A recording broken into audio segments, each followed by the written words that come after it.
बिष्टुपुर स्थित तुलसी भवन में भाजपा के प्रदेश अध्यक्ष बाबूलाल मरांडी के नेतृत्व में कोल्हान प्रमंडल की एक बैठक हुई, जिसमें मुख्य 3 बिंदुओं पर चर्चा हुई। 8 और 9 सितंबर को सभी बूथों पर कार्यकर्ता ये देखेंगे कि मतदाता सूची में सब ठीक ठाक है या नहीं।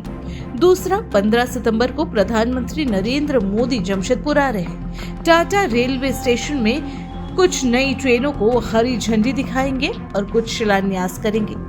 इसके अलावा पार्टी की ओर से उनका एक बड़ा जनसभा होने जा रहा है, उसमें सभी पंचायत स्तर के कार्यकर्ता भाग लेंगे। और तीसरा बिंदु यह है कि झारखंड के 4 प्रमंडल है, लेकिन भाजपा ने संगठनात्मक दृष्टि से 6 प्रमंडल में इसे बांटा है। सभी प्रमंडल में 20 से 21 सितंबर को 6 संकल्प यात्रा निकाली जाएगी, जो जहां से शुरू होगी वहीं घूम कर आकर समाप्त होगी। मीडिया के प्रश्नों का जवाब देते हुए उन्होंने कहा कि झारखंड मुक्ति मोर्चा की सरकार अपने किसी भी मैनिफेस्टो में लिखे वादों को पूरा नहीं करती। उन्होंने महिलाओं को सोने का सिक्का देने का वादा किया था, प्रत्येक परिवार को 72,000 देने का वादा किया था, प्रत्येक साल 1 लाख लोगों को नौकरी देने का वादा किया था। कितने सारे वादे किए थे जो अभी हम लोगों को भी याद नहीं है। उन्होंने एक प्रश्न के जवाब में कहा कि इतने सीनियर लीडर जिन्होंने झारखंड मुक्ति मोर्चा को अपना खून पसीने से सींचा है, क्या कारण था जो चंपई सोरेन, लोबिन हेम्ब्रेम जैसे बड़े नेता को पार्टी छोड़नी पड़ी। उन्होंने कहा कि आने वाले समय में और भी कई लोग भाजपा में शामिल होंगे। हेमंत सरकार भ्रष्ट सरकार है और अब तो केवल पति पत्नी का फोटो ही बैनर पर लगता है। इसमें से शिबू सोरेन का भी फोटो गायब कर दिया गया है। श्री बाबूलाल मरांडी ने कहा कि इस भ्रष्ट और बेईमान सरकार को भाजपा ही उखाड़ फेंकेगी। उन्होंने कहा कि अभी हमारा गठबंधन केवल आजसू के साथ है, जदयू या और अन्य दल के साथ जो भी गठबंधन होगा वो हमारा केंद्र नेतृत्व करेगा। उन्होंने कहा कि सितंबर के आखिरी सप्ताह हो या अक्टूबर के प्रथम सप्ताह में विधानसभा चुनाव की घोषणा हो जाएगी और हम लोग पूरी तैयारी के साथ चुनाव लड़ेंगे। जुड़ेंगे तो केंद्रीय नेतृत्व उस पर बात करेंगे। जेडीयू को साथ लेके चलेंगे। जेडीयू भी केंद्र में है, यहाँ भी होंगे तो हमारे केंद्रीय नेतृत्व सब विषय पर बात कर देंगे। जयराम महतो कोई बात नहीं होगी और मेरी जानकारी में हमारे नेताओं की भी कोई बातचीत नहीं है। अभी तो वो आए हैं, आगे और कौन आते हैं थोड़ा इंतजार करें। जिम्मेदारी क्या देने जा रहे हैं? चुनाव है, अभी तो झारखंड को जीतना है बस।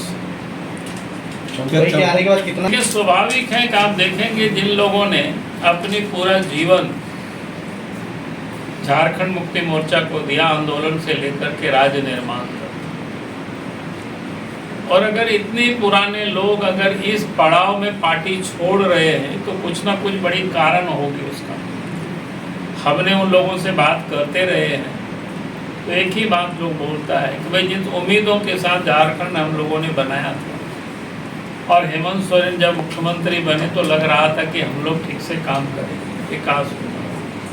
लेकिन हेमंत सोरेन के मुख्यमंत्री बनने के बाद दलाल, बिचौलियों और भ्रष्ट अफसरों से हेमंत सोरेन बुरी तरह से घिर गए।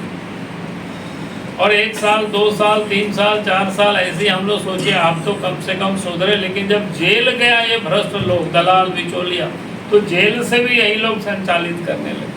और जेल से लौटा हेमंत सोरेन तब भी नहीं सुधरा, तो लोगों को लगा कि आप सुधरने वाले नहीं हैं और झारखंड अगर उनके हाथों में यूं ही रहेगा तो झारखंड बर्बाद हो जाएगा। झारखंड को बर्बादी से बचाने का एक ही रास्ता वो है भारतीय जनता पार्टी, और उस कारण से भारतीय जनता पार्टी में आए चंपई सोरेन आए, लोबिन हेम्ब्रम आए। तो स्वाभाविक है जब इतनी पुराने जो संघर्ष के जो साथी रहे अगर वो पार्टी में आते हैं तो उनके साथ और भी लोग जुड़ रहे हैं तो उसका लाभ तो पार्टी को मिलेगा। झारखंड पड़ता है नाचते हुए दिल्ली में देखे कि पति पत्नी नाच रहा था, नाचते हुए नामकुम में देखे तो पति पत्नी नाच रहा था और तो कोई दिख ही नहीं रहा था। हमने तो दिल्ली में देखा कि वो पोस्टर भी लगा हुआ था कि यहाँ तक कि शिबू सोरेन भी गायब थे। पंक्ति में जो जगह था वहाँ भी देखी जो सीनियर लीडर सरकार के वो लोग भी कहीं दूर दूर तक नहीं दिखाई पड़ रहे, तो वहाँ भी पति पत्नी दिख रहे। तो अब तो बचा क्या है? मतलब बाप बेटा के बाद निर्मल महतो की जहाँ शहादत दिवस मना रहे थे तो उन्होंने क्या कहा था? एक मिनट। कदमा में उन्होंने कहा था कि अगर 5 लाख नौकरी नहीं देंगे, शिबू सोरेन के बेटा है, पॉलिटिक्स से संन्यास से अब तो उनको संन्यास अपने से तो लिया नहीं, लेकिन संन्यास उसको लेने का वक्त आ गया। तो संन्यास तो किस उम्र में लोग लेते हैं, तो उस उम्र तो होना ही चाहिए। अभी तो उन्होंने अभी नहीं। पर परिवार को 72,000 रुपया देंगे सरकार बनने के बाद। उन्होंने कहा था कि 2,500 रुपया पेंशन देंगे। उन्होंने कहा था विवाहिता जो लड़की है, महिलाएं हैं, उसको सोने की सिक्का देंगे। हम नहीं कह रहे, उन्होंने चुनाव घोषणा पत्र में किया। उन्होंने और क्या कहा था, उसके बाद 10 लाख से अधिक लोगों के ग्रीन कार्ड बनाया और कहा कि सबको फ्री में राशन मिलेगा 5 किलो।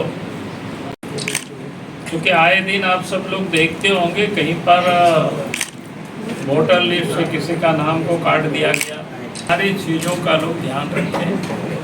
अगर किसी का नाम कटा हुआ है तो उसका नाम जोड़ना है, गलत नाम अगर जोड़ा है उस नाम को हटवाना है। किसी भी पोलिंग बूथ से अगर उनकी जहाँ पहले बूथ थी नज़दीक में और उनको अगर कहीं अन्यत्र भेज दिया गया है तो उसको भी ठीक करना है। कार्यकर्ताओं की बैठकें उस पर एक समीक्षा कर रहे हैं। 15 सितंबर इस देश के प्रधानमंत्री आदरणीय नरेंद्र मोदी जी जमशेदपुर टाटा महानगर वो आ रहे हैं। उनका 2 प्रकार के कार्यक्रम है, एक तो रेलवे का कार्यक्रम है, कुछ उद्घाटन है, कुछ शिलान्यास।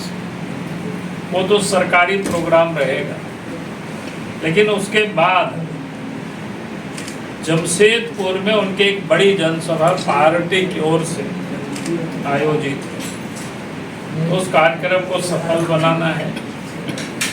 हम सब के प्रयास होंगे इस प्रमंडल के सभी पोलिंग बूथों से या पंचायतों से कार्यकर्ता उपस्थित रहे, तो इसके लिए भी कार्यकर्ता काम कर रहे हैं। बाकी तो ये भी एक विषय था। और तीसरा जो महत्वपूर्ण और भी प्रधानमंत्री का कार्यक्रम है 15 सितंबर, उसके बाद 20 या 21 सितंबर से संपूर्ण झारखंड प्रदेश में 6 प्रमंडल है भारतीय जनता पार्टी के दृष्टिकोण से। सरकारी तो 4 प्रमंडल है। हम सब लोगों ने संगठन के दृष्टिकोण से उत्तरी छोटा नागपुर को 2 हिस्सों में बांटा है। एक हिस्सा गिरिडीह है, धनबाद है, बोकारो है, जो उत्तरी छोटा नागपुर का पूर्वी है, और कोडरमा है, ये उत्तरी छोटा नागपुर का पश्चिमी भाग। और शेष प्रमंडल के नाम आप सब लोग जानते हैं। इस पर परिवर्तन संकल्प यात्रा निकलेगी। ये यात्रा 20 तारीख से कहीं प्रारंभ होगा, कहीं 21 से एक दिन आगे पीछे चलेगा। और जिस प्रमंडल से प्रारंभ होगी उस यात्रा को उसी प्रमंडल में ही समाप्त